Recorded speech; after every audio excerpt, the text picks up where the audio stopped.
Welcome to another Boost Your Skills lesson. Today's drawing exercises are all about improving your skills for drawing curved and wavy lines. Grab your sketchbook and a pencil, and remember, it's not about doing the exercises perfectly the first time. Instead, these drills are experiments to discover your drawing strengths and weaknesses so you know what you need to work on. Let's get going. You can use a regular HB pencil for these exercises. In my previous Boost Your Skills video, we practiced straight lines. Today, we'll practice curved lines. Our focus here is all about developing fluidity, speed, and the ability to gauge distances by eye. To start, draw some small curves with me.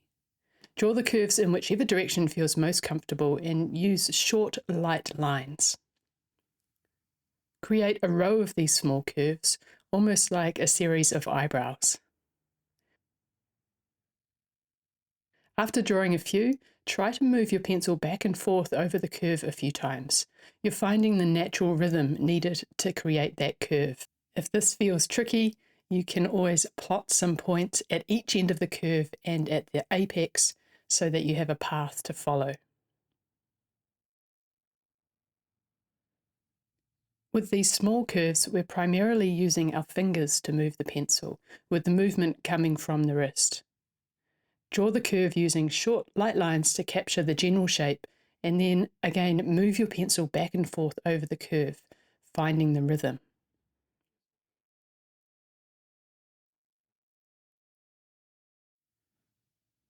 For the next row, we'll flip the curve upside down, creating a sort of a smile shape.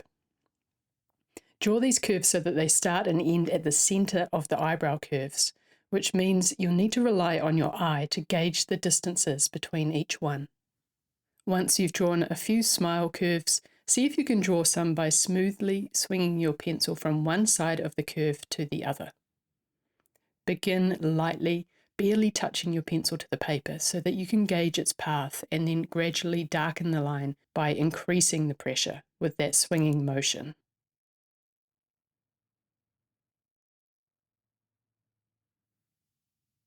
Next, use short light lines to draw a pair of parallel guidelines horizontally across your page. You can put a point at one end and a point at the other end to help direct the line, and draw in whatever direction you prefer.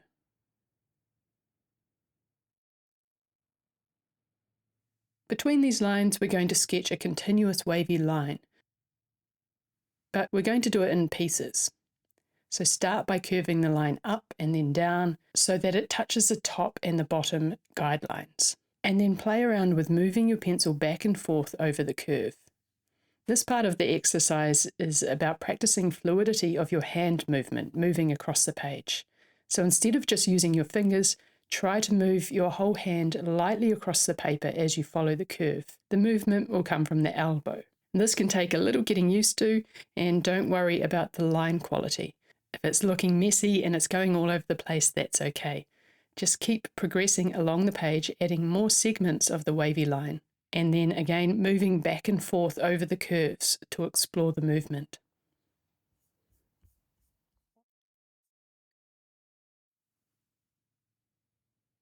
Let's try this again in a slightly different way. So draw another set of parallel guidelines across your page.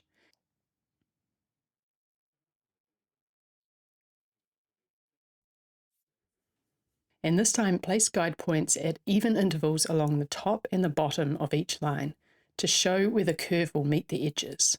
Now that you're familiar with the movement, try to draw the wavy line with more accuracy, joining each curve to the point on the top or the bottom of the guidelines. Start off very lightly and draw the wavy line in segments again, going back and forth over the line where you need to correct it.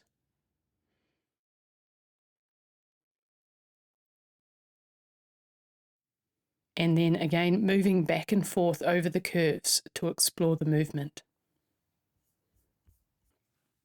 Moving on, this next one is a little bit trickier.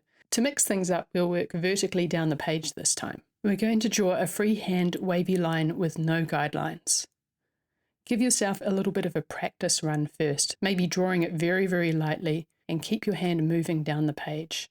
And then draw the whole wavy line in one go with consistent pressure. Now, see if you can draw a wavy line that starts by moving in the opposite direction and overlaps the first line that you drew. Try to space it out so it matches evenly with the first line, almost as if the lines are twisting around each other. It may take a little bit of brain power to coordinate this, but where the first line bent to the left at the start, the second line starts by bending to the right. Think of them as mirror images, but one is crossing over the other at even intervals. Repeat the same drill, but this time move horizontally across the page. Draw a wavy line with a consistent rhythm across the page. You can very lightly sketch a guideline first if you need to. Don't be too concerned about how this looks. Instead, focus on the relaxed, swift, and rhythmic movement of your hand as it moves across the page. Make sure your fingers are relaxed. It's very easy to tense up when you're focusing intently on something, but your hand and your fingers should feel light and relaxed. Repeat this exercise several times. There's one more thing we'll practice on this page before moving on to an easy drawing project. Create another pair of parallel guidelines across the page and draw loose ellipses between them, alternating between an ellipse touching the top guideline and an ellipse touching the bottom guideline. Now, if you've watched any of my other YouTube tutorials, you may be familiar with the hula hoop method for drawing ellipses. If not, just give it a go, using the same fluid rhythmic movement of the hand across the page, but this time you're working in a circular motion, creating 2 or 3 or 4 repeats of the same shape. Once you've gone across the page, start at the beginning and this time add in smaller ellipses interspersed evenly between the first set of ellipses. For more ellipse practice, check out the videos linked in the description. Now let's get on with the sketchbook project. It's time to put the skills that you've learned from the previous drills into action, much like you would in an actual drawing. We'll use free-flowing curved lines to draw some plants from imagination. Now, even though I'm calling this a project, don't change your practice-minded approach. This is still an experiment. It's just an exercise in moving the hand, and it's not a finished drawing. Divide your page into 2 parts. On one side, we'll use curves to practice drawing petal shapes, and on the other, we will do our drawing. Start with an eyebrow curve at the top of the petal. You should be well practiced at these little curves now, and you can use whichever method you want. And then add 2 sides to bring the petal to a point. These sides could be straight, or try giving them a slight S curve. Draw 4 petals to create a flower shape. Use short light lines joined together, or use just 1 or 2 swift movements to draw the whole curve.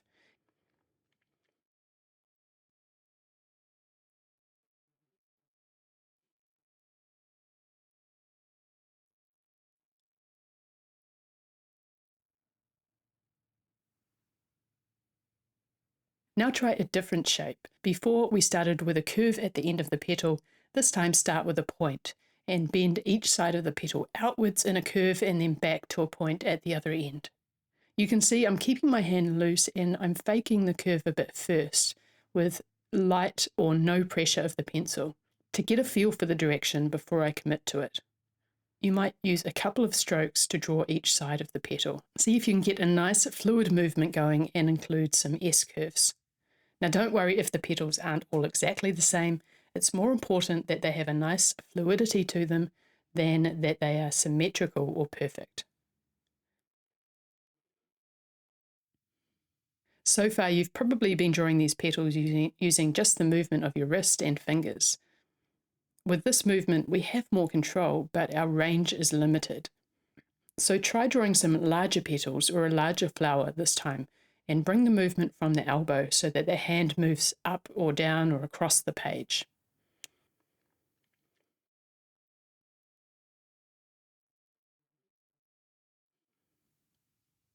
We can use similar lines to draw leaves.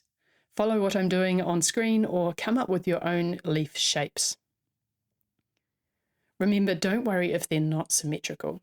Focus on speed and fluidity. You can see that I'm moving my pencil quite quickly. If you move too slowly, it's actually harder to control the line and to get a nice fluid movement.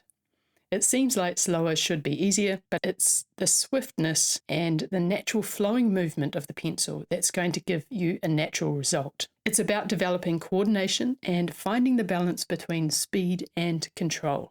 Let's move on with the project. We're going to use curved lines to grow a plant, but first we need a pot. So draw an ellipse for the top and a smaller ellipse for the bottom. Add a collar to the pot. Add two sides to the pot.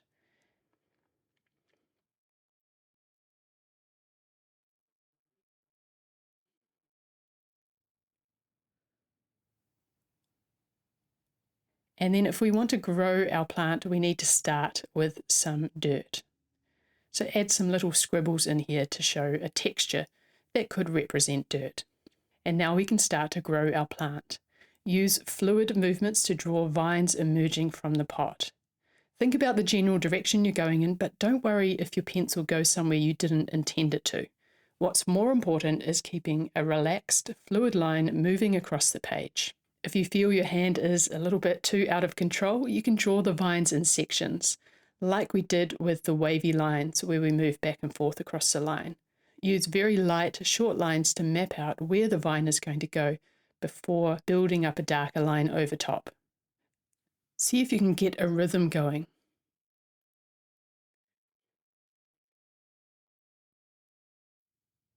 Draw more than one vine and allow them to overlap and perhaps even twist around each other.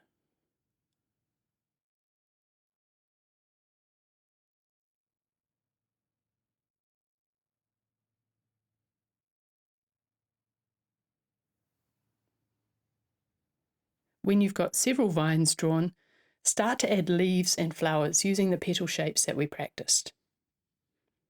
Now, just because we are drawing something that's more representational now, don't get caught up in worrying about what it's going to look like. This is still practicing curved lines, practicing the movement of your hand, and practicing drawing quickly. So it's not going to be perfect. You'll notice I haven't used an eraser at all in this lesson. So if any lines go astray, just incorporate them into your drawing. As soon as you start worrying about how your drawing looks, then your hand and your fingers will tense up and you'll move more slowly. And this means you'll lose everything that we've been practicing for in this video. Keep growing your vines and adding flowers and adding leaves. You can bring your own imagination to this too if you want to, by adding anything else like fruit or caterpillars, anything you can think of. Whatever you add, see if you can keep your focus on drawing fluid curves.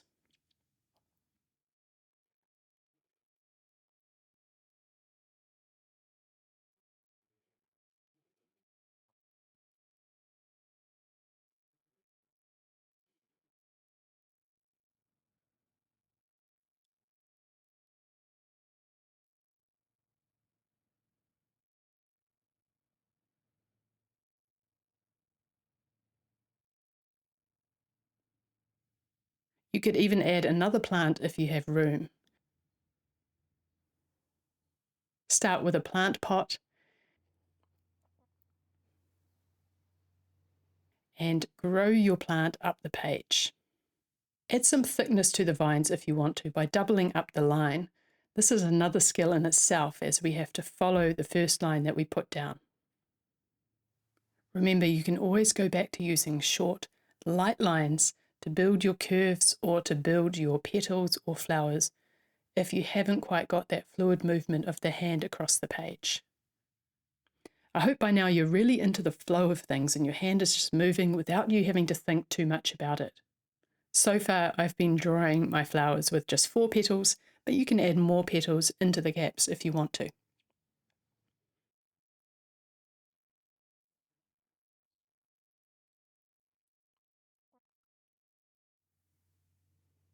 Let's take these drawings a little bit further by adding some detail to them.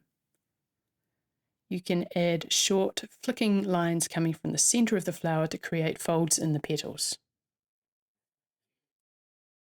You can also darken up some of the curves of the vine to create the illusion of shadow.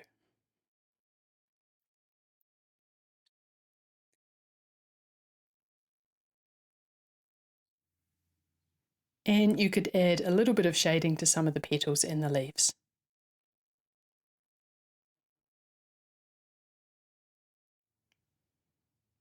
Keep this shading loose and sketchy.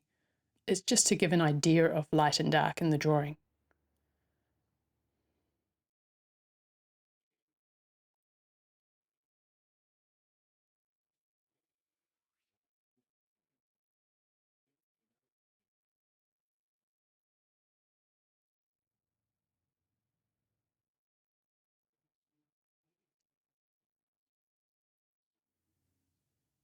We can also add some shadow to our plant pots. Imagine the direction the light is coming from, and then use a loose shading pattern to add shadow on the opposite side. The shadow on the dark side of the pot is called the form shadow.